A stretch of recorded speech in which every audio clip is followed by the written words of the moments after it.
দেখতে দেখতে হুট করে চৈত মাস এসে পড়ে। এ মাসে কাম মহোৎসব হবে। শুকনো খটখটে খেতে জল ঢেলে কাদা বানিয়ে বাদ্য বাজিয়ে গান আর জোর নৃত্য হয়। সকলের বিশ্বাস এতে পরিতুষ্ট হয়ে কামদেব প্রচুর শস্য দেবে। চৈতালি ফসলে ভরে উঠবে আঙিনা, আর শস্যের প্রাচুর্য মানেই ধন। এ উৎসবের জন্য যুবক যুবতীদের বাছাই করে গাঁয়ের বুড়োরা। 10 জোড়া যুবক যুবতী নাচবে সারা রাত উলঙ্গ হয়ে। ভোর রাতে ফিকে আঁধারে মিলিত হবে তারা। সে মিলনের বীর্যপাত শস্যের প্রাচুর্য বয়ে আনবে। উৎসবের তোড়জোড় শুরু হয়। জমি ঠিক হয়। একবার এক এক জমিতে উৎসব হয়। চিড়া আর নারকেল দিয়ে তৈরি নানা রকমের খাবার এ রাতের প্রধান দিক। সব বাড়িতে এক আয়োজন। যুবক যুবতীদের সে খাদ্য পোঁটলা করে বেঁধে দেওয়া হবে। ওরা উৎসবের আগে খাবে, জমিতে ছিটাবে, কামদেবের কাছে প্রার্থনা করবে। যখন পটহমাদলের শব্দ উঠবে, শুরু হবে ডম্বির গান। তখন থেকে উৎসবের শুরু। সন্ধ্যার আলো আঁধারি মিলিয়ে গেলে ওরা গান গাইতে গাইতে জমিতে যাবে। তেমন একটা জমির কাছে যে ফসল দেবে, জীবন বাঁচাবে। প্রাচুর্যের ধনে সুখে শান্তিতে সে জীবন মহিমান্বিত হবে। প্রথমবারের মতো লোকি গুণী এবার এ উৎসবে যোগ দেবে। দুজনের খুশির শেষ নেই। লোকি নাচবে নিমাইয়ের সঙ্গে, গুণী শেখরের সঙ্গে। প্রতি বছরই নতুন নতুন জোড় ঠিক হয়। বিকেলবেলা গা ধুয়ে চুল বেঁধে চোখে কাজল টেনে লোকি এবং গুণী অস্থির হয়ে ওঠে। মা চিঁড়ে নারিকেল পায়েস রেঁধেছে। কলাপাতায় পোটলা করে বেঁধে নিয়েছে ওরা। বাড়িতে খাবার নিয়ম নেই ওদের। মা মনে মনে প্রার্থনা করে যেন কোনো ছেলের চোখে পড়ে যায় ওরা। তাহলে বিয়ের জন্যে কোনো ঝাই ঝামেলা হবে না। বুড়ো বাপ অসুস্থ। কে আর এ দায়িত্ব পালন করবে? নাচতে গিয়ে পা যেন আর উঠতে চায় না লোকির। কেবলই নিখিলের কথা মনে পড়ে। নিমাই না হয়ে নিখিল হলে আনন্দ হতো বেশি। এই লোকি, সন্ধ্যারাতেই ঝিমুচ্ছিস কেন? নিমাই ওর কাঁধ ধরে ঝাঁকুনি দেয়। ইস, তুই যেন কি! আমাকে তোর পছন্দ হয়নি? হয়েছে। না, হয়নি। তোর শরীরে তেমন সাড়া নেই। ছাই বুঝিস। লোকি ওর বুকের সঙ্গে মিশে যায়। গলার কাছে নাকটা ঘষে। নিমাই শরীরে ঝাঁকুনি দিয়ে উদ্দাম নেচে ওঠে। রক্তে মাতাল বন্যা। সবার এক অবস্থা। নাচটা যেন জীবনযাপনের অঙ্গ হয়ে গেছে। কামদেবতা তুষ্ট হলে ফসল ফলবে। সে ফসলে পেট ভরবে, নইলে উপোস। সেজন্যই এ নাচের সঙ্গে আরও কিছু থাকে। ফসলের প্রাচুর্যের আবেগ। সেজন্য এ নাচে ঢিলেমিশ হয় না। উদ্দাম হয়ে ওঠা প্রথম শর্ত। এ আসরে ওরা নতুন। কিছুটা দ্বিধা, কিছুটা জড়তা ওরা কাটিয়ে উঠতে পারে না। তবু এটা একটা সামাজিক স্বীকৃতি। এতে সকলের সমর্থন আছে। এই একটা রাত ওরা নিজের করে পেয়েছে। এভাবে আর কোনোদিন পাবে না। পটহ মাদলের দ্রিম দ্রিম শব্দ ক্রমাগত বাড়ছে। সে সঙ্গে বাড়ছে ডম্বির গলা। সেই সঙ্গে বাড়ছে শরীরের উত্তেজনা, নৃত্যের উদ্দামতা। আস্তে আস্তে নিখিলের কথা ভুলে যায় লোকি। সে ঝিমুনি ভাব আর নেই। গুণী প্রথম থেকেই শেখরের সঙ্গে জমে গেছে। মন খারাপের বালাই নেই ওর। আজ রাত এবং এই নাচের অনুষ্ঠানই ওর কাছে আনন্দের। অন্ধকারে কেউ কারো মুখ পুরো দেখতে পায় না। কেবল কতগুলো অবয়ব, তীক্ষ্ণ ধারালো। অন্ধকার ভেদ করে তার নগ্ন দুটি ছড়িয়ে পড়ে। ডম্বি গান গাইতে গাইতে ভাবে আজকের অনুষ্ঠানের ছোড়াগুলো যেমন মরদ, ছুরিগুলিও তেমন। কেউ কারো চাইতে কম না। নিজের 16 বছর বয়সটা কল্পনা করে বুক ফেটে শ্বাস বেরোয়। ক্রমাগত ডম্বির জোর নিস্তেজ হতে থাকে। মাঝরাত পেরিয়ে গেছে। আর একটু পর ওরা চলে যাবে। তখন আর বাজনার দরকার হবে না, গানের দরকার হবে না। ছেলে মেয়ের শরীরটা আপন নিয়মে বাজবে, গাইবে। পিচ্ছিল মাটি কাঁদায় খ্যাক খ্যাক করছে। বারবার পা পিছলে যায় লোকির। নিমাই শক্ত হাতে ধরে রাখে। আশেপাশের অনেকেই সরে পড়েছে। দূরে দূরে ঘাসের উপর শুয়ে পড়েছে। শেখরের হাত ধরে গুনি চলে যাচ্ছে। তার পেছনে সুমন্ত আর পারুল। লোকির বুকটা কেমন জানি করে। পায়ের নিচে থকথকে কাদা। এতক্ষণ কিছু মনে হয়নি। এখন শরীরটা কেমন কুঁকড়ে আসে। ভালো লাগে না, কিন্তু আজকের রাতের নাচের উদ্দেশ্য ভেবে নিজেকে শাসন করে। প্রাণপণে ভালো লাগাতে চায়। নিমাই আবার ওকে ঝাঁকুনি দেয়। আমাকে তোর পছন্দ হয়নি লোকি? বারবার একটা কথা বলিস কেন বলতো? তুই যে যাওয়ার কথা বলিস না, মাটি তৈরি না হলে কি ফসল ফলে? নিমায়ের কণ্ঠ করুণ শোনায়। আমি কি মাটি? এসব কি বলিস? সব তো জানিস। কিছু মনে করিস না নিমাই। এত নাচের পর সব কেমন এলোমেলো লাগছে। নিমাই ওকে বুকে টেনে আদর করে। তুই উর্বরা ধরনী, আমি চাষা, চাষ করি। লোকি, এই জন্যেই তো এত আয়োজন। এলোমেলো লাগলে সারা বছর নষ্ট হয়ে যাবে। না রে, আমি ঠিক আছি। তুই মিছে ভাবনা করিস না। চল যাই। তুই একটা পাকা চাষি হবি নিমাই। হবই তো। চাষির ছেলে চাষি হব না তো দেশের রাজা হব? হলে বেশ হতো। বুঝতে পারছি তোর মনটা অন্য কোথাও বাঁধা পড়ে আছে, তাই এমন আনমনা। তোর এখানে আসা ঠিক হয়নি। দেবতা রুষ্ট হবে। দূর, কি যে বলিস আবোল তাবোল। লোকি ভয় পায়, কিন্তু সঙ্গে সঙ্গে উড়িয়ে দেয় এসব কথা। শব্দ করে হেসে ওঠে। নিমাইয়ের গায়ে ঢলে পড়ে। নিমাই যদি এসব কথা কাউকে বলে, তাহলে কি যে লজ্জা! কারো কাছে মুখ দেখানো যাবে না। সকলে ছি ছি করবে। লোকি সপ্রতিভ হবার চেষ্টা করে। নিমাই ওকে নিয়ে ঘাসের উপর বসে পড়ে। কাছাকাছি সবাই আছে। কেউ কাউকে খুঁজে না। নেশার জমাট অবস্থা যেন। চারিদিকে অন্ধকার। দূর থেকে শেয়ালের ডাক ভেসে আসে। উদম মাঠে হা হা বাতাস বয়। মৃদু অথচ শীতল। সবার মনের মধ্যে ফসলের স্বপ্ন। সবার শারীরিক চেতনায় নতুন ধানের অনুভব। নিমাই পাকা চাষির মতো চাষের কাজে মন দেয়। নরম হাতে মাটি কোপায়, আগাছা সাফ করে, তারপর ভীষণ যত্নে গাছ বনে। নিমাই ফসলের প্রার্থনায় ওর সমস্ত শরীর মন উৎসর্গ করে দেয়। লোকি মাটি হয়ে বুকে টানে। কাম উৎসবের পর গোটা পাড়ায় চাষের সাড়া পড়ে যায়। সুদামের এক মুহূর্তের সময় নেই। দুপুরে ঘরে ফেরে না। খাবার বেঁধে নিয়ে যায়, ফেরে সন্ধ্যায়। সুলেখা একলা ঘরে বসে চাঙাড়ি বোনে। একটুও খারাপ লাগে না। জীবনের কোথাও আর কোনো ফোঁকর নেই। সব শূন্যতা ভরে গেছে। শরীরের অন্তঃস্থলে আর একটি প্রাণের শব্দ বাজে। সুলেখা আনমনা হয়ে সে শব্দ শোনে। কে যেন দু পায়ে টলতে টলতে ওর দিকে ছুটে আসছে। ভুসুকুর সঙ্গে 5 বছর বিবাহিত জীবন যাপন করেছে। কোনো ছেলে মেয়ে হয়নি। সেই অতৃপ্ত আকাঙ্ক্ষা এখন সুলেখার ছোট্ট ঘরে দ্বিগুণ আনন্দে ফিরে আসে।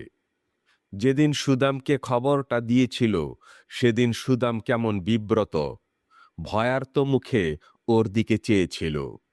কথা বলতে পারেনি। কি হলো, তুমি খুশি হওনি? খুশি? হ্যাঁ, খুশি হয়েছি তো। সুদাম আড়ষ্ট কণ্ঠে কোনো রকমে কথাকটি বলেছিল। তারপর কেমন এলোমেলো স্বরে বলেছিল, বাচ্চা হতে গিয়ে তোমার যদি কিছু হয়, তাহলে আমি বাঁচব না সুলেখা। কি হবে? সুলেখা অবাক হয়ে তাকিয়েছিল। যদি কোনো অঘটন ঘটে? যা, কিচ্ছু হবে না। ভয় করলেই ভয়। তুমি কিচ্ছু ভেবো না। সুলেখা জানত না সুদামের আগের বউ বাচ্চা হতে গিয়েই মারা গিয়েছিল। খবরটা সুদামকে খুশি করেনি। সন্তানে ওর তেমন আকাঙ্ক্ষা নেই। ও চায় একজন ভালো বউ আর নিরিবিলি সংসার। কাজ শেষের পর খোশ গল্প, তারপর প্রশান্তির ঘুম। একদল ছেলেমেয়ের ঝইঝক্কি ওর পছন্দ নয়। তবু সুলেখার ঝলমলে মুখের দিকে চেয়ে আর কিছু বলেনি ও।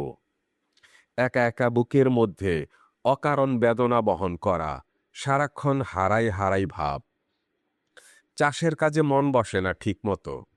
এদিকে সুলেখা সপ্তাহে 2 দিন পিপুল গাছের গোড়ায় জল ঢেলে 3 বার প্রদক্ষিণ করে পুজো করে। পুত্র সন্তান চায়, উপার্জনক্ষম পুত্র।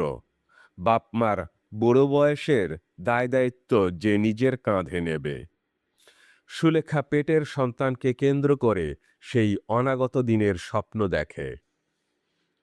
রাজদরবারে পাখা টানার কাজটা আর ভালো লাগে না কানহুপাদের।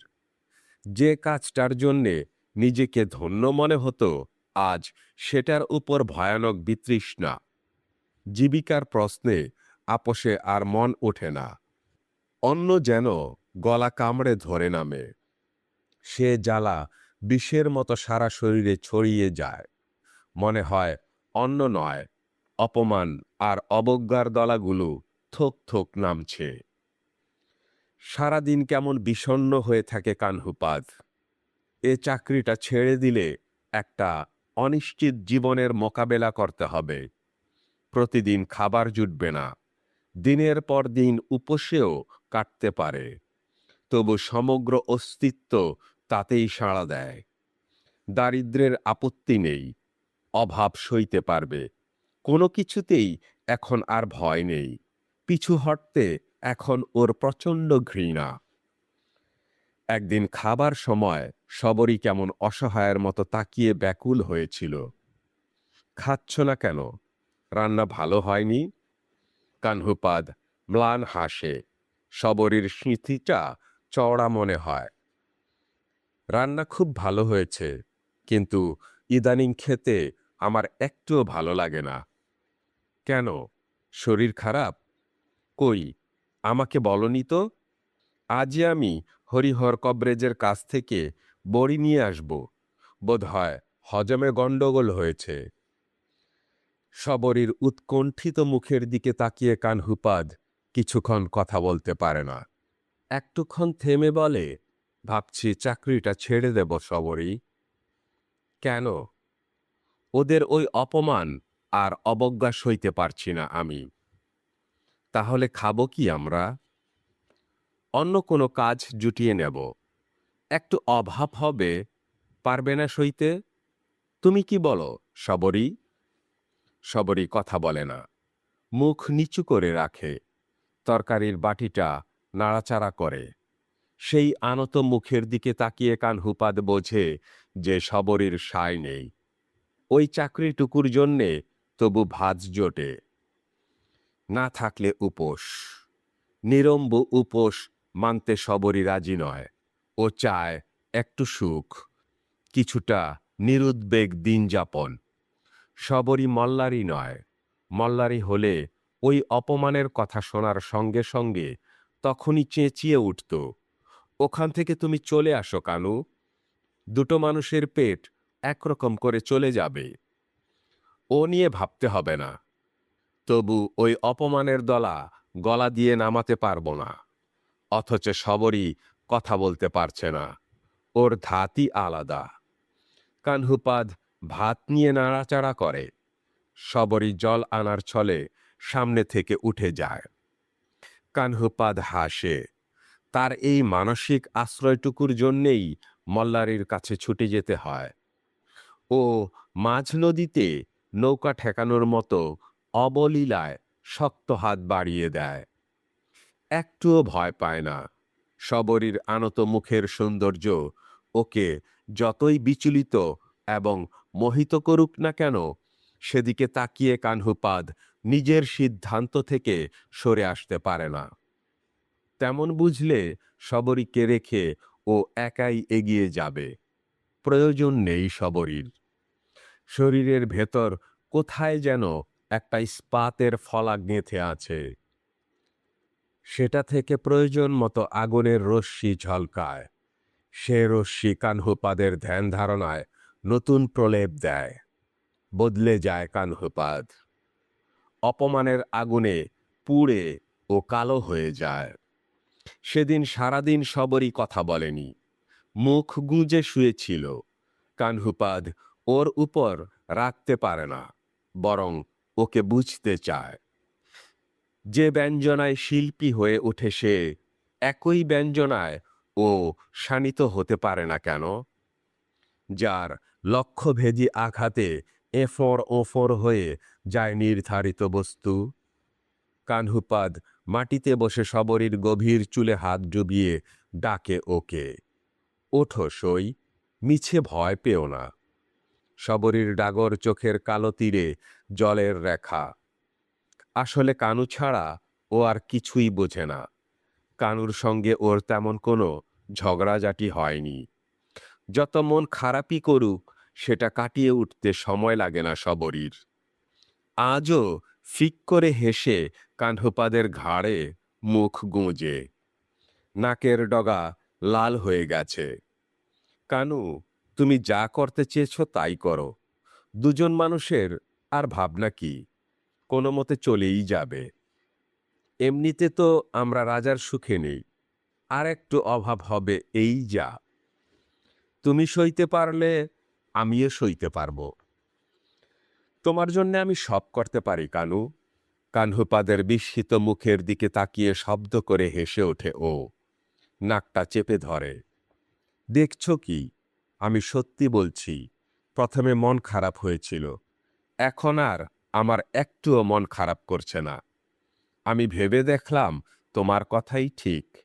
ধনাদাকে ওরা কি কষ্টটাই না দিল। ভৈরবীর জন্যে বুকটা আমার কেমন করছে। কানহুপাদ শবরীর চুলে মুখ ডুবিয়ে রাখে। মনে হয় ওখান থেকে ভিন্ন ঘ্রাণ আসছে। শবরীর যে সৌন্দর্য কানহুপাদকে প্রতিনিয়ত সঙ্গ দেয়, তা নিয়ে শবরী দূরে সরে যায়নি, বরং কাছে এসেছে আরও গভীরে। শবরীর নির্বিবাদ সমর্পণ ওকে আনন্দ দেয়, কিন্তু সঙ্গে সঙ্গে সে এটাও অনুভব করে যে শবরীর সমর্পণটা তেমন জরুরি নয়। ও সমর্পণ না করলেও কানহুপাদ যা চাইছিল তা হতো। ওকে কেউ পিছু টানতে পারত না। নিজের এ পরিবর্তন কানহুপাদকে সাহসী করে তোলে। নৌকার উপর কথাটা শুনেই বৈঠা থেমে যায় ডম্বির হাতে। হাঁ করে তাকিয়ে থাকে কিছুক্ষণ। কানহুপাদের মুখে খোঁচা খোঁচা দাড়ি, চোখে রাত জাগার ক্লান্তি, কেমন বিশুষ্ক চেহারা। মনে হয় ভেতরে প্রচণ্ড ওলটপালটের ক্ষান্তিহীন আক্রোশ। কি বলছো তুমি কানু? বিশ্বাস হচ্ছে না? ভালোই হয়েছে কানু, তোমাকে আমি নৌকা বাওয়া শেখাবো। সারাদিন পারাপার করে যা পাবো তা ভাগ করে নেব, তাতে তোমার চলে যাবে। কি বলো? সে দেখা যাবে, পেটের কথা অত চিন্তা করি না। এখন থেকে তুমি সারাদিন গীত লিখবে, এই ঘাটে বসেই লেখো। পারাপার করতে ভালো না লাগলেও আপত্তি নেই। সন্ধ্যায় তোমার কড়ির ভাগ আমি তোমাকে দিয়ে দেব। কানহুপাদ হো হো করে হাসে। অপ্রস্তুত হয়ে যায় ডম্বি। হাসছ যে? আমার জন্যে তোমার ভাবনা দেখে হাসছি। তোমার সবটাতে ঠাট্টা। রেগো না মল্লারি। একটা কিছু জুটিয়ে নেওয়া এমন আর কঠিন কি? কাজ না পেলে বনের ফলমূল তো আছে। ভাত নাই বা খেলাম, তবু ওই অপমান আর সয় না। কানহুপাদের দৃষ্টি ঝকমক করে। মল্লারি কথা বলে না, সেটা যে ওরও মনের কথা। শুধু কয়েকটা কথা বলে তার কি প্রকাশ হয়? কেবল হাতের বৈঠা ছপ ছপ বায়। দেবল ভদ্রের সামনে কথা বলতেই বাঘের মতো গর্জে ওঠে মন্ত্রী। সে জানে কানহুপাদ আরও 100 জনের মতো নয়, একটু আলাদা। কানহুপাদ ভাবতে জানে, ইচ্ছে অনিচ্ছের কথা প্রকাশ করতে জানে, কেবল মাথা পেতে সবকিছু মেনে নেয় না। সেজন্যে কানহুপাদের ওপর একটা রোষ আছে দেবল ভদ্রের, আছে মনের ভেতর কিছুটা ভয়ও, পাছে অপমান করে এই ভয়। তাছাড়া কানহুপাদ গীত রচনা করে সেটা আরও অসহনীয়। ছোট লোকের বাড় সীমাহীন মনে হয়, সেটা কিছুতেই সম্ভব না। বেশি সহ্য করলেই ছোট লোকগুলো মাথায় চড়ে বসবে।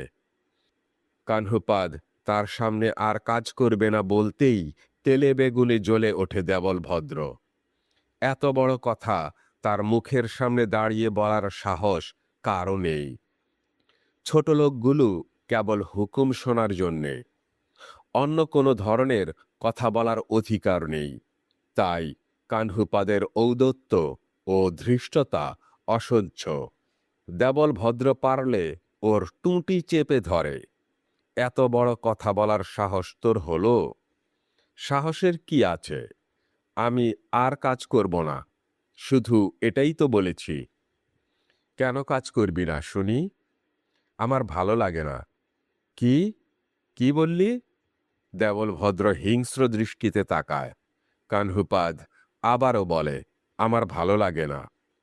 তাহলে করবি কি? গীত লিখবি? দেবল ভদ্রের বিদ্রুপাত্মক কণ্ঠে দপ করে জ্বলে ওঠে কানহুপাদ। হ্যাঁ, তাই করব, ওটাই আমার কাজ। হ্যাঁ, তাই করব। দেবল ভদ্র চিবিয়ে চিবিয়ে বলে, কাজে যা, আর যেন এ ধরনের কথা না শুনি। দেবল ভদ্র ওকে আর কোনো কথা বলার সুযোগ না দিয়ে গটগট করে অন্যত্র চলে যায়। আজ দরবারে কিসের যেন উৎসব, সবাই ব্যস্ত। কানহুপাদ নিঃশব্দে বেরিয়ে আসে, বুক ভরে শ্বাস নেয়। আজ থেকে ও মুক্ত, কোথাও কোনো দায়ভার নেই, নিজের ইচ্ছে মতো চলাফেরা।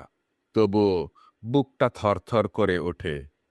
দেবল ভদ্রের পরবর্তী আচরণ ওকে শঙ্কিত করে রাখে।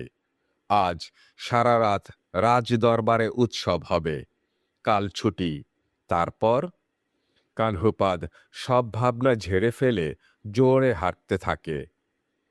ভাবলে অকারণে বুক আতঙ্কিত হবে, তার চেয়ে ওই চুকিয়ে বুকিয়ে দেবার চেষ্টাই ধরে রাখা ভালো। এতে শক্তিতে স্রোত বাড়ে। পথে দেশাখের সঙ্গে দেখা।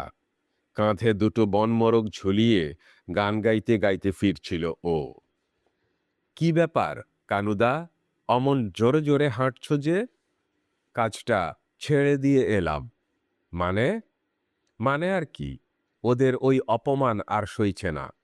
উহ, কানুদা, ঠিক করেছ। এবার আমরা একটু অন্যরকম হব।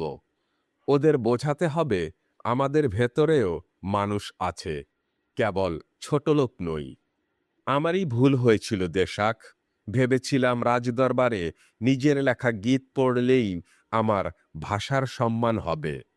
এখন দেখছি আসলে তা নয়। কেবল রাজদরবারই কোনো ভাষাকে টিকিয়ে রাখতে পারে না। ওরা যতই সংস্কৃতের কদর করুক, ওটা কারো মুখের ভাষা নয়। ওটাকে বাঁচিয়ে রাখবে কে? আমাদের ভাষা আমাদের মুখে মুখে বেঁচে থাকবে দেশাক। ঠিকই বলেছ কানুদা, রাজদরবার কোন ছাড়? নিজেরাই নিজের ভাষার সম্মান করব। ওদের কোনো কিছুতে আমাদের দরকার নেই। দুজনে আবার চুপচাপ হাঁটে। দুজনের ভেতরেই উত্তেজনা। তুমি এখন কি করবে ভাবছ কানুদা? এখনো ভাবিনি। চলো, তোমাকে তীর ধনুক চালানো শেখাই। তারপর দুজনে শিকার করব। যা পাই দুজনে ভাগ করে নেব কানুদা।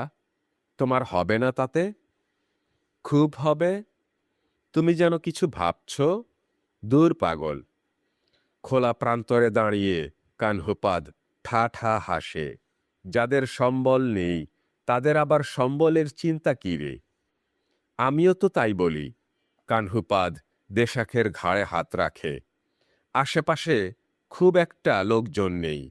চারিদিকে বুক চেতানো উদম মাঠ হাঁ হাঁ করছে। বিক্ষিপ্ত গাছ দূরে দূরে দাঁড়িয়ে, যেন অনেক দূর থেকে কেউ ছুঁড়ে মেরেছে, তাই এখানে ওখানে পড়ে আছে। কুড়োবার কেউ নেই। অযত্ন এবং অবহেলাই সই। সরু মেঠো পথে কানহুপাদের পদক্ষেপ আজ অন্যরকম। দেশাখের চঞ্চলতাও বাড়ে। দুজনের মনের ভেতর সুখের পাখি নড়াচড়া করে। দুজনেই হাঁটতে হাঁটতে ভাবে নদীটা খুব কাছে, আরো দূরে হলে ভালো হতো। হাঁটতে একটুও ক্লান্তি নেই। পরদিন ঘুম ভাঙার সঙ্গে সঙ্গে হাত পা ছুঁড়ে আড়িমুড়ি ভাঙে কানহুপাদ। খুব ভালো লাগছে। জানালা গলিয়ে রোদ এসেছে।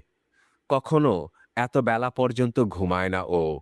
আজকের প্রসন্ন সকাল কানহুপাদের জীবনের বাঁক বদলের সূচনা। ও বিছানায় শুয়ে গান গায়। তারপর সারাদিন একরকম ওঠেই না। বিছানায় গড়িয়ে গীত লিখে দিন কাটাতে চায়। সবরীয় খুনসুটি করে। কখনো পাখির পালকের কলমটা নিজের মাথায় গুঁজে রাখে। কখনো চুলের গোছা সামলাতে সামলাতে উপুড় হয়ে শুয়ে পড়ে কানহুপাদের সামনে। কানহুপাদ ঘরে থাকলেই ওর আবেগটা বদলে যায়। তখন যা নয় তা করতে ইচ্ছে করে, এবং কানহুপাদের কাছে তা অবলীলায় প্রশ্রয় পায়। একটা পুরো গীত লেখার আবেগে কানহুপাদ এখন উদার। কোনো কিছুতেই বাধা নেই। আজ নিজেকে সত্যিকারের ছোট লোক বলে মনে হয়। নির্ভেজাল ছোট লোক। যে ছোট লোকের সংজ্ঞা ওরা দিতে পারবে না, কথাটা মনে হতেই হাসে ও। হাসছ যে? আজ আমি একটা আস্ত ছোট লোক। কাজ নেই, কাম নেই, চিন্তা নেই, ভাবনা নেই, রাজা নেই, মন্ত্রী নেই। কি বলো, সই? ঠিক। সবরীয় হেসে গড়িয়ে পড়ে। হাসতে হাসতে চুলোর উপর তরকারির পোড়া গন্ধ পায়। ও যা, সব গেল, আজ আর খেতে হবে না। কানহুপাদ ওর হাত চেপে ধরে। যাক। কেন? আজ আর খাবো না। বাহ, ছাড়ো, আমাকে আর পাগল বানিও না। সবরই তড়িঘড়ি ছুটে যায়, তরকারি সামলায়। কানহুপাদ আবার কলম নিয়ে উপুড় হয়। মনে মনে বলে, কানহিলা, তুই একটা আস্ত হারামি। তোর মনের ঠিক ঠিকানা নেই। কানহিলা, তোর জীবনটাই বরবাদ। তুই কিছু বুঝিস না, কিছু জানিস না, তবু গীত লিখতে চাস। কানহিলা রে, এত সাহস ভালো না। কয়েকটি পংক্তি লিখে আবার কেটে ফেলে, আবার লেখে। ঘুমৈন চাবই সপর বিভাগা, সহজ নিদালু কানহিলা লাঙ্গা। আত্মপর বিভেদ ভুলে ঘুমায়। সহজেই নিদ্রিত হয় কানহুপাদের নগ্ন মন। নিজের আকাঙ্ক্ষাকে গীতের রূপকে নির্বিবাদে প্রবেশ করিয়ে রাখে। জ্বালা জুড়বার একটাই সহজ পন্থা। নিজেকে এমন প্রকাশ করা যায় বলেই কলম কানহুপাদ ভালোবাসে। কলমটা দাঁতে কামড়ে রাখে ও। তারপর আবার দুপন্থী লেখে। চে অন বে অন ভরণী দু গেল, সল সুফল করি সুহে সুতেলা। তাঁর চেতনা বেদনা নিঃশেষ জাগতিক সমস্ত ব্যাপার বিনষ্ট করে কানহুপাদ সহজানন্দে প্রবিষ্ট। এই অবস্থায় ত্রিভুবন তার কাছে শূন্য, স্বপ্নের মতো অলিক। কোনো কিছুর ঘুরপাকে তাকে আর পড়তে হবে না। কানহিলা, তুই পথ পেয়েছিস।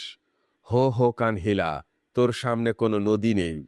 কানহিলা রে, তুই এক দৌড়ে দূর পাহাড়ের চূড়ায় উঠতে পারিস। তোর আর ভাবনা কি? তুই এখন আপন মনে গান গা। তখন ও লেখার সরঞ্জাম এক পাশে ঠেলে রেখে চিৎকার করে সবরীকে ডাকে। সই, সই, উফ, কি হলো? দুপুরের খাওয়ার পর আমরা বনে যাব। কেন? তোমার ময়ূর পালক কুড়াবো। সত্যি, আজ তুমি যাবে? হ্যাঁ গো, হ্যাঁ। উফ, কি আনন্দ! কতদিন দুজনে একসঙ্গে বনে যায়নি। শবরী দ্রুত কাজ সারার চেষ্টা করে।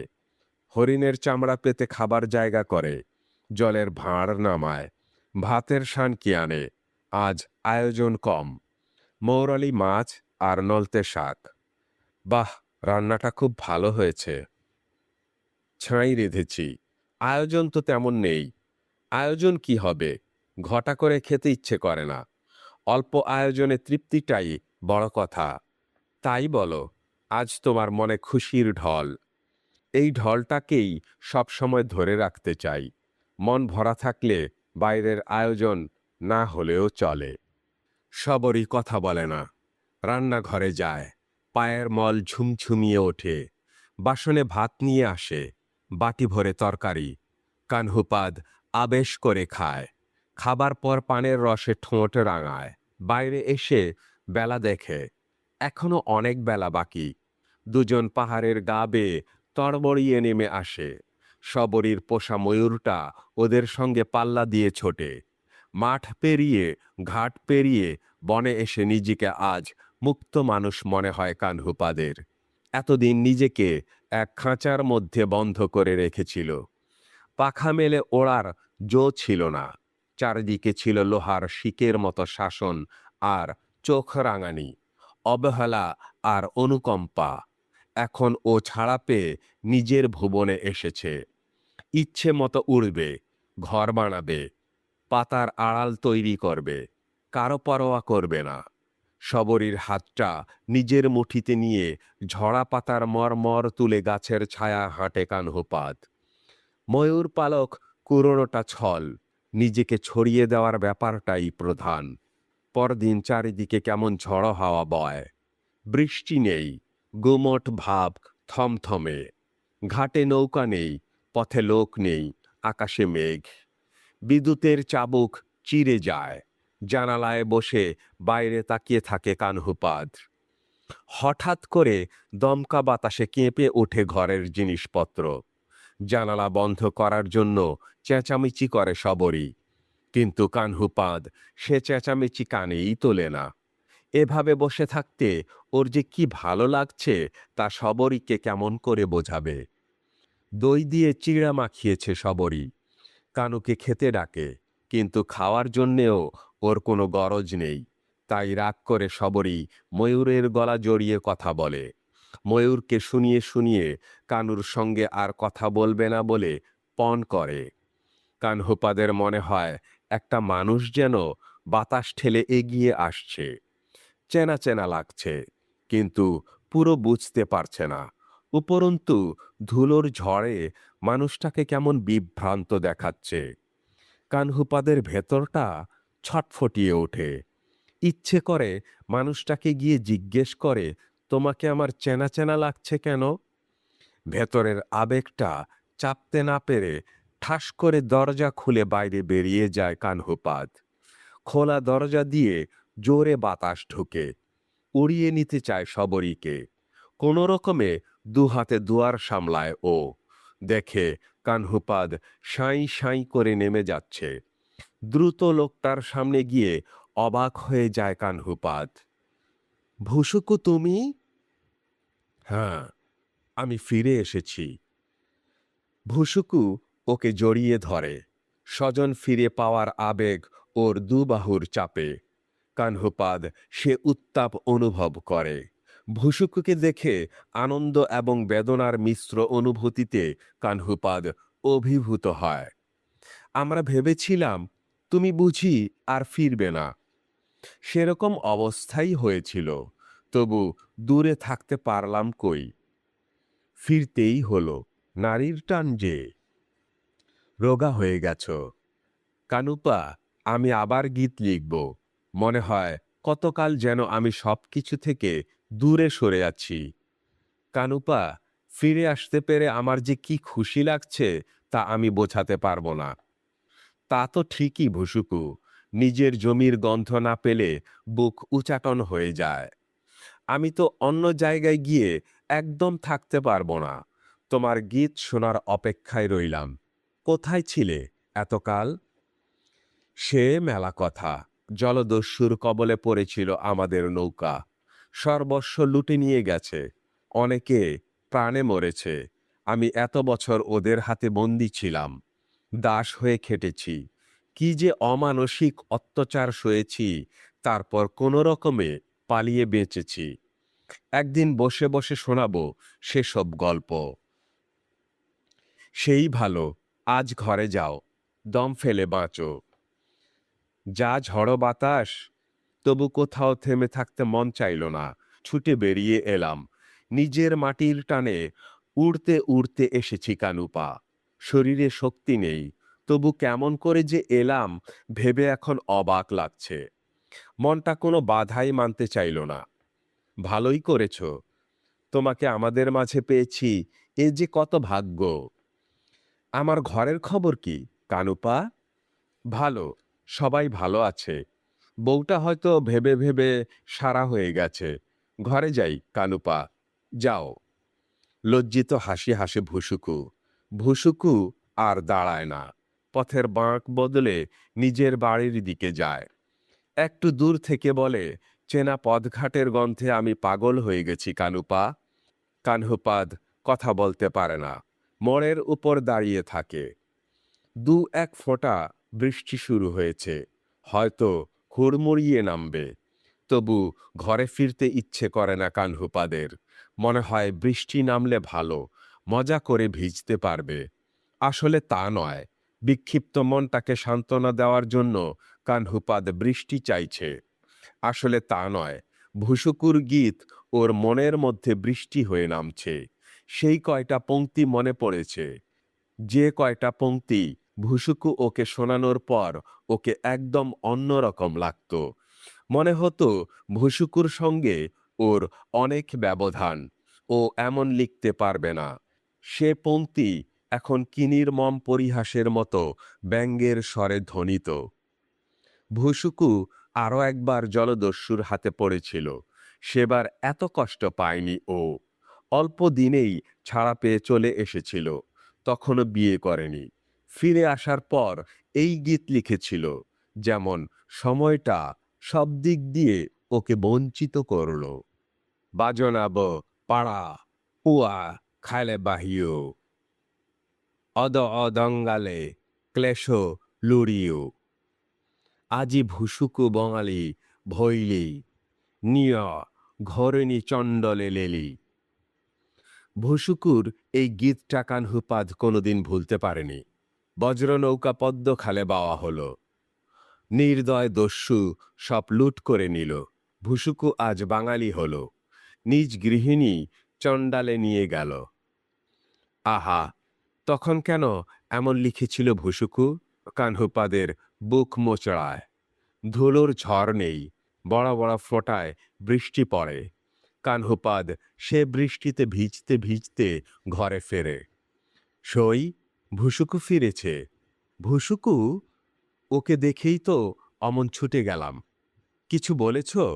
না, আমি ওকে কেমন করে বলবো? ও যে বউর জন্য উতলা হয়ে ছুটে গেল, আমার সঙ্গে বেশি কথা বলেনি। সবরই কথা বলতে পারে না। শাড়ির আঁচল দিয়ে কানহুপাদের মাথা মুছিয়ে দিয়ে শুকনো কাপড় এগিয়ে দেয়। কানহুপাদ কাপড় না নিয়ে ভিজে শরীরে ওকে কাছে টানে। আমি দূরে গেলে তুমিও কি সুলেখার মতো চলে যাবে? সবরই ওর মুখ চেপে ধরে। কানহুপাদ হাত সরিয়ে দেয়। আসলে এটাই সত্যি। অনেকদিন তো অপেক্ষা করল সুলেখা। যদি ভুসুকু কোনোদিন ফিরে না আসতো তাহলে কেমন হতো? সময় থাকতে নিজের পথ বেছে নিয়েছে, এটাই নিয়ম। আমরা সবাই নিয়মের দাস, কি বলো? কানহুপাদ মুচকি হাসে। সবরই চটে ওঠে। থামবে তুমি? থামতে বলছো কেন? যদি এমন হয় তাহলে তোমার পথ দেখে নিও। কানু, তুমি একটা হাতি। এসব কথা শুনতে আমার একটুও ভালো লাগছে না। ছাড়ো আমাকে, শুকনো কাপড় পরো। যদি না ছাড়ি? ইস, আর ঢং দেখাতে হবে না। নিজে তো ভিজেছ, আবার আমাকেও ভেজানো হচ্ছে। জল ভালো লাগছে না? একটুও না। সত্যি? হ্যাঁ, তবে দেখাচ্ছি মজা। কানহুপাদ সবরীর হাত ধরে জোর করে ঘরের বাইরে টেনে আনে। সবরীর নিষেধ এবং চিৎকার শোনে না। ওকে টানতে টানতে পাহাড়ের গা বেয়ে সমতল ভূমিতে নামে। তারপর কার্পাস খেতে ঢুকে দুজনে। আর তখনই শবরীরও ভালো লাগে বৃষ্টিতে ভিজতে। অনেক দিন পর বৃষ্টি নেমেছে। তুমুল বৃষ্টির স্রোতে ভেসে যায় আশপাশ, চারিদিকে ধোঁয়ার মতো দেখায়। সে অলৌকিকে প্রবেশ করার বড় স্বাদ কানহুপাদের। পরদিন রাজার লোক এসে কানহুপাদকে খবর দিয়ে যায়, দেবল ভদ্রের হুকুম, রাজদরবারে যেতে হবে। কানহুপাদ চুপচাপ শোনে, কিছু বলে না। লোকটি চলে গেলে নদীর ঘাটে এসে দাঁড়ায়। বুকের জ্বালা বেশি তীব্র হয়ে উঠলে কানহুপাদ কথা বলতে পারে না, গুম হয়ে যায়। এ ওর বরাবরের অভ্যেস। ডম্বি নৌকা নিয়ে মাঝ নদীতে, কানহুপাদ তীরের কাদায় দাঁড়িয়ে নলখাগড়া ছেড়ে। দেবল ভদ্রের হুকুম এসেছে, ও জানতো আসবে, তবুও যাবে না। কালকে হয়তো জোর করে ধরে নিয়ে যাবে। তারপর শাস্তি, কি শাস্তি দেবে কে জানে। না, তবুও কিছুতেই যাবে না। অনেকক্ষণ পর নৌকা বোঝাই লোক নিয়ে ফিরে আসে ডম্বি। গুনে গুনে কড়ি আদায় করে। কানহুপাদের সঙ্গে কথা বলার ফুরসরত নেই। আবার লোক বোঝাই করে চলে যায়। আজ ঘাটে পারাপারের চাপ। ডম্বি একাই সামলাচ্ছে। বারুয়া অসুস্থ, হাঁপানি বেড়েছে। কানহুপাদ হাঁটতে হাঁটতে দেবকীর দোকানে ঢোকে। দেবকী দোকানে নেই। রামকৃড়ি চুপচাপ বসে আছে। কি খবর রামকৃদা? গালে হাত দিয়ে বসে আছো যে? মন ভালো নেই। কেন? বউর সঙ্গে ঝগড়া হয়েছে। ও, তাই বলো। এ আর এমন কি, চুকে বুকে যাবে। তা তোমার ঘোড়ায় আছে নাকি কিছু? সব খালি। ও নিয়েই তো ঝগড়া। না, দিনটাই মাটি। বৌদি কোথায়? জানি না, রেগে মেগে কোথায় বেরিয়ে গেল। আমাকে কিছু বলেনি। তুমিও রেগে আছো দেখছি। ছুটকি কোথায়? ও কি ঘরে থাকে নাকি? কোথায় কোথায় ঘুরছে কে জানে। তোমার ছেলেটা খুব ভালো হয়েছে। ওই ভালো দিয়ে করে খেতে পারবে না। তুমি অমন করে বলো না। বয়স হলে ঠিক হয়ে যাবে ছুটকি। যাই গিয়ে, তোমার মেজাজ ভালো না। বসো না, এসেই যাই যাই করছো। মালপানি নেই যখন থেকে আর লাভ কি? মন খারাপ নাকি? তোমার মতো বউর সঙ্গে ঝগড়া হয়নি আমার। এতক্ষণে রামকৃ হো হো করে হাসে। তুমি আছো বেশ, সুখের চাকরি। চাকরি ছেড়ে দিয়েছি। তাই নাকি? করবে কি? দেখি কি করা যায়। ছাড়লে কেন? ভালো লাগে না। ও মা, এমন কথা তো শুনিনি। তোমার সব কাজকর্মই এমন? কানহুপাদ হেসে বেরিয়ে যায়। এবার নদীর ঘাটে আসে। ঘাটে ডম্বি একলা, লোক নেই। কানহুপাদ লাফিয়ে নৌকায় ওঠে। তোমার ভিড় তাহলে কমল? চলে গিয়েছিলে যে বড়? করব কি একলা? তোমার মনটা বুঝি ভালো নেই কানু? কেন? রাজার লোক এসেছিল ডাকতে? হ্যাঁ, ওরা হয়তো সহজে ছাড়বে না।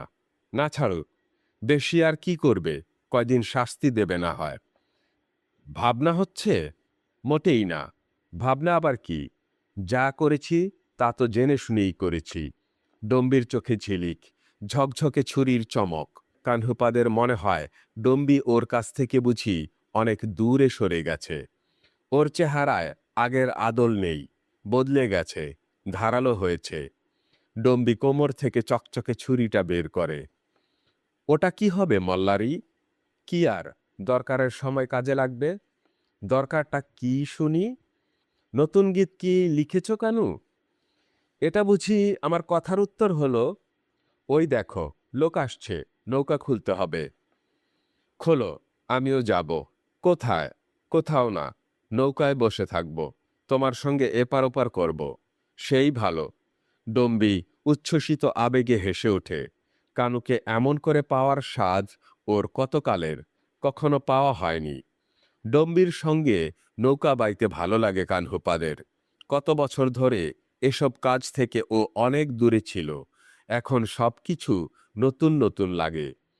কতকাল ও নিজের জায়গা ছেড়ে একটা বিদেশি জায়গায় বাস করেছে, যেখানে ওর নিগ্রহ ছাড়া আনন্দ পাবার কিছুই ছিল না।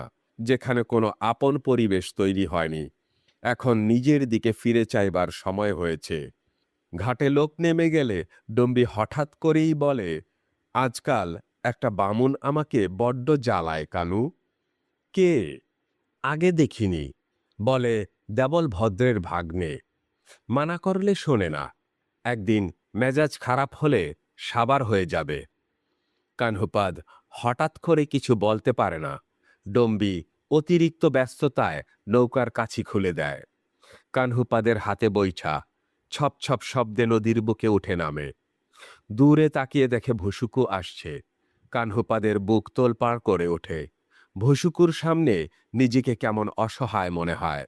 মল্লারি, গতকাল ভুসুকু ফিরেছে। কি বলছো? ওই দেখো, এদিকেই আসছে। না ফিরলেই বুঝি ভালো করত। ডম্বি আস্তে করে বলে। হঠাৎ করেই মন বিষণ্ণ হয়ে যায়। ডম্বি যে আবেগে কানহুপাদের জন্য উচ্ছ্বসিত হয়েছিল তা এক মুহূর্তে ধপ করে পড়ে যায়।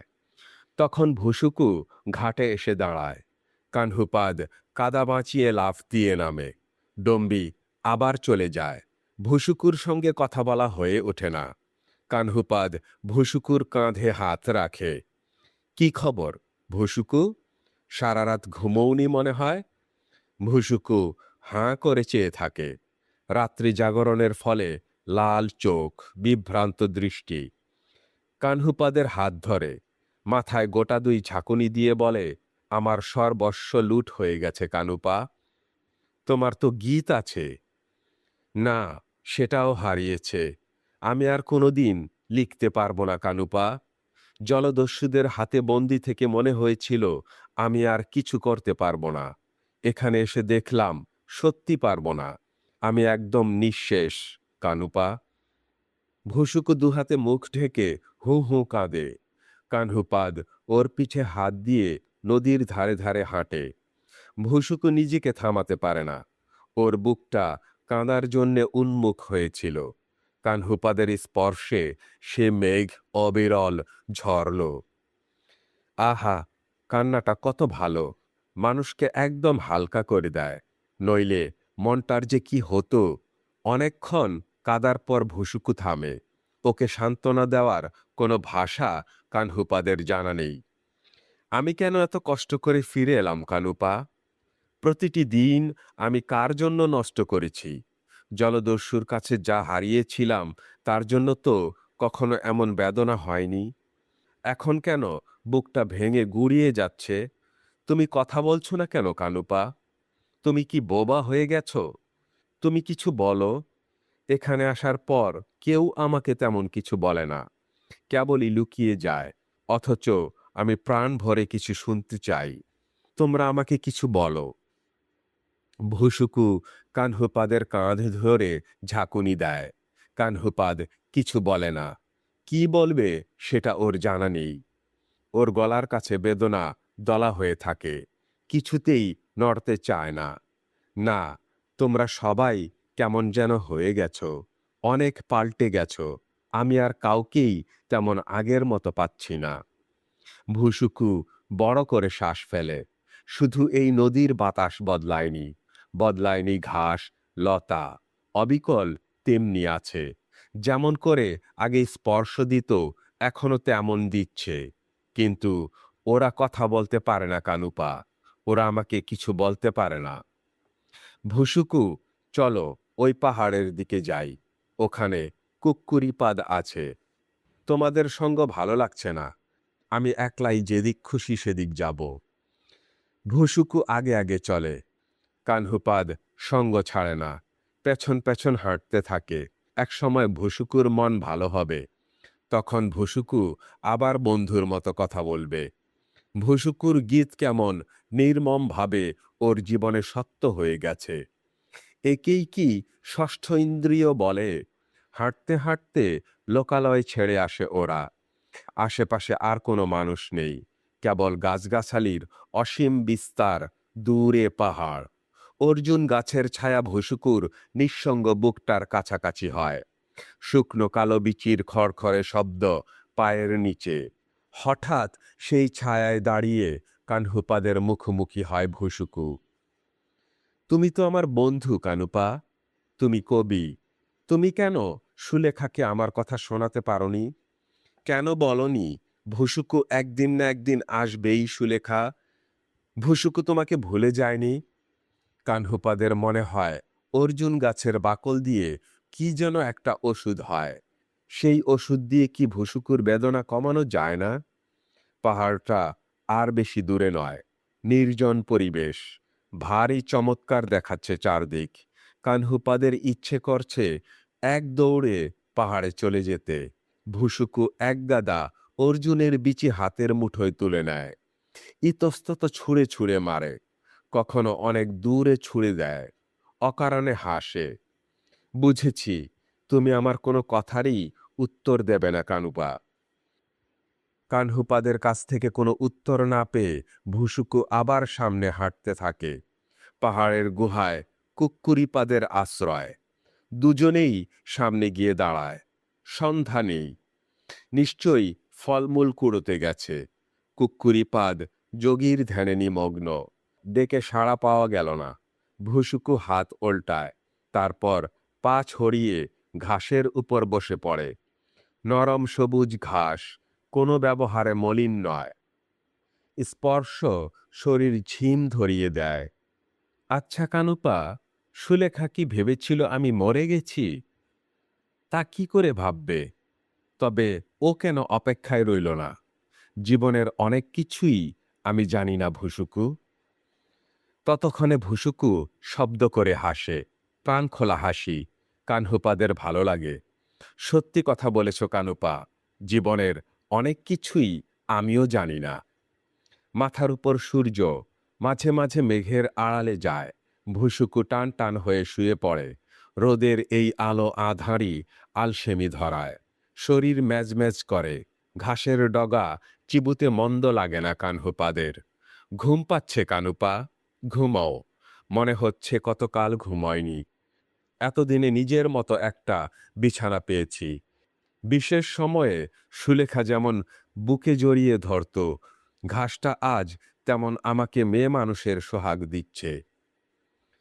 তুমি ঘুমো ভুসুকু। ভুসুকুর এমন নিঃস্ব কণ্ঠ কানহুপাদের অনুভূতি অবশ করে দেয়। ও উঠে গুহার ভেতরে যায়। কুক্কুরির ধ্যান এখনো ভাঙেনি। ও যেভাবে বসেছিল ঠিক সেভাবেই রয়েছে, একটুও নড়াচড়া করেনি। কেউ যেন ওকে আসনের সঙ্গে গেঁথে দিয়েছে। কানহুপাদ সে মুখের ভাষা পড়ার চেষ্টা করে। ওই ধ্যানস্থ মূর্তি ওর বুকের ভেতর ওলটপালট করে দেয়। ভালো লাগে না। ভুসুকু ঘুমিয়ে গেলে ও ওকে রেখেই চলে যাবে। কানহুপাদ গুহা থেকে বেরিয়ে আসে। তখন কোঁচড়ে একগাদা ফল নিয়ে ফিরে আসে সন্ধ্যা। বাবা, আজ কি ভাগ্য! কার মুখ দেখে যে উঠেছি! কেমন আছো ভুসুকু? সন্ধ্যা কলকলিয়ে উঠে, কানহুপাদকে দেখে চেঁচায়, কানুপা, তুমিও? এলাম তোমাদের খোঁজ খবর নিতে। তোমরা অনেকদিন গাঁয়ের দিকে যাওনি, যাই যাই করেও যাওয়া হয়নি। কবে ফিরেছ ভুসুকু? ভুসুকু শুকনো কণ্ঠে বলে, তোমার কথা শুনতে ভালো লাগছে না। কিছু খাবার থাকলে দাও, পেটটা চোঁচো করছে। বসো, আসছি। ঘুমোওনি ভুসুকু? ঘুম এলো না। একটা গীত আমার মনের মধ্যে তৈরি হচ্ছে কানুপা। সত্যি? হ্যাঁ, পুরোটা হয়নি, আরম্ভটা করতে পারিনি। মাঝের একটা পংক্তি শোনো। আপনা মা সে হরিণা বৈরী। বাহ, চমৎকার, চমৎকার বানিয়েছ। বানাইনি কানুপা, আমার ভেতর থেকে শব্দগুলো এলো। ভেবে দেখলাম সুলেখার কোনো দোষ নেই। ওর যৌবনটাই ওর সঙ্গে শত্রুতা করেছে। হরিণের মাংস যেমন হরিণের শত্রু, আমরা জাল বেড় দিয়ে ধরে মারি, আসলে আমরা তো এমন করেই নিজের কাছে হেরে যাই কানুপা। কেমন করে হারলাম বুঝতে পারি না। ভুসুকু, তুমি অনেক বড় কবি। কানহুপাদ ভুসুকুকে জড়িয়ে ধরে। কি হচ্ছে দুই বন্ধুর? নাও, বসো। সন্ধ্যা কলাপাতার উপর চিড়া আর কলা নিয়ে এসেছে। ভুসুকু দেরি না করে খাবারটা নিয়ে বসে পড়ে। কতদিন যে এমন খাবার খাইনি, কি যে বলো? এমন মানে? এমন যত্নের খাবার খাইনি। এমন খাবার খেলে পেট যেমন ভরে, মনও তেমন ভরে। কী বা করতে পেরেছি? কেন যে লজ্জা দাও? সন্ধ্যা উঠে গিয়ে ঘড়ায় করে জল নিয়ে আসে। তোমাকে আরো চাটে চিড়ে দেই ভুসুকু?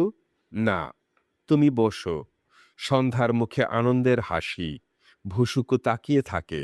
সুখ দুঃখ কোনো কিছুতেই ওদের আর তেমন কিছু আসে যায় না। ওরা এখন সংসারের বাইরে। দেখছো কি তাকিয়ে? খাও। ভালো লাগছে না। বললে যে অনেক খিদে। এখন নেই। খাও ভুসুকু। তোমার খিদে আছে। আমি আবার বাণিজ্যে যাব কানুপা। কবে? যে কোনো দিন। নদীর বুকে ঘুরতে ভালোই লাগে। ঘরে আমার মন বসে না। ভুসুকু একটু খাবার মুখে দেয়। কিছুই খেলে না ভুসুকু। যত্নের কথা বললে, কিন্তু যত্নটা নিলে কই? বেশি যত্নে কষ্ট বাড়ে বৌদি। ভুসুকু উঠে পড়ে। চলো কানুপা। সে কি, ওর সঙ্গে কথা বলবে না? না, তোমার যোগীর ধ্যান আজ আর ভাঙবে না। আরেক দিন আসব। আজ যাই। এসো কিন্তু মনে করে। গায়ে গেলে যেন শুনি না যে বাণিজ্যে চলে গেছ। না, তা শুনবে না। আসব। কুক্কুরির সঙ্গে দেখা না হলে নিজেরই খারাপ লাগবে। ভুসুকু আগে আগে হাঁটে, কানহুপাদ পেছনে। শেষ বিকেলের আলোয় ভুসুকুর ছায়া ঘাসের বুকে লম্বা হয়ে কাঁপে। কানহুপাদ আনমনে হাঁটতে হাঁটতে ভুসুকুর গীতের উপর একটুখানি নিয়ে নড়াচড়া করে। কানহুপাদের বুকে গেঁথে গেছে ওইটুকু। বড় চমৎকার। দারুণ তৈরি করেছে ভুসুকু। কিছু দূর গিয়ে ভুসুকু দাঁড়িয়ে যায়। কানহুপাদ এগিয়ে বলে, আমার গীতের একটুখানি বানালাম কানুপা। বলো শুনি। তিন নদ ছুপই হরিণা পিবই নপানি। হরিণা হরিণীর নীল ন জানি। বুঝলে কানুপা? হরিণ তৃণ স্পর্শ করে না, জল ছোঁয় না। হরিণ হরিণীর নিবাস কোথায় জানে না। কথাকটি বলে ভুসুকু হেসে ওঠে। তুমি অমন করে হেসো না ভুসুকু। ভুসুকু হাসতেই থাকে। অনেকক্ষণ হাসে। তারপর বুক চেপে ধরে। না, আমি আর হাসব না কানুপা। বুকটায় কিছু নেই। হাসলে ব্যথা লাগে। জলদস্যুর হাতে পড়েছিলাম। নির্যাতন করেছে। কষ্ট পেয়েছি। শরীরে ব্যথা হয়েছে। কিন্তু বুকে ব্যথা হয়নি। এখন আমার বুকে প্রচণ্ড ব্যথা। নরক কি কানহুপাদ? তুমিও জানো না, আমিও না। তবু আমার বাড়িঘর, গাছপালা, নদী নরকের মতো অসহ্য। আমি আবার চলে যাব। না, তুমি যাবে না। তোমাকে আমরা যেতে দেব না। ভুসুকু ঘুরে দাঁড়ায়। কেন? যেতে দেবে না কেন? কেন যাবে? আমরা রয়েছি না? এই মাটি, নদী, আমরা সবাই তোমার দুঃখ ভুলিয়ে দেব ভুসুকু। পারবে? কানুপা পারবে? ভুসুকু কানহুপাদের হাত আঁকড়ে ধরে। পারব ভুসুকু, তুমি আমাদের সঙ্গেই থাকবে। ভুসুকু গলা ছেড়ে হা হা করে হেসে ওঠে। কানহুপাদের ঘাড়ে হাত রাখে। শেষ বিকেলের আলোতে দুজন মানুষ খুব কাছাকাছি এসে যায়। ভুসুকু হাসতেই থাকে। হাসতে হাসতে বলে, আজি ভুসুকু বাঙালি ভইলি। বুঝলে কানুপা? ভুসুকু আবার গীত বানাবে। অনেক গীত। একদিন সারা রাত তোমাকে গীত শোনাবো। কানহুপাদ কথা বলে না। ভাবতে থাকে যে ভুসুকু বিশাল মাপের কবি। ওর গভীরতা যেমন, ব্যাপ্তি তেমন। এমন একটি মানুষকে ওদের বড় দরকার। জীবনের বিনিময়ে যার অভিজ্ঞতা হয়, সে তো আগুনে ঝলসানো খাঁটি সোনা। তার তুলনা হয় না। ওর দু কান ভরে শুধু বাজে। আজি ভুসুকু বাঙালি ভৈলি। আজি ভুসুকু বাঙালি ভৈলি। প্রিয় শ্রোতা, আপনারা শুনছিলেন উপন্যাস নীল ময়ূরের যৌবন এর নবম পর্ব। উপন্যাসটির অন্তিম পর্ব শোনার আমন্ত্রণ জানিয়ে আপাতত বিদায় নিচ্ছি। খোদা হাফেজ।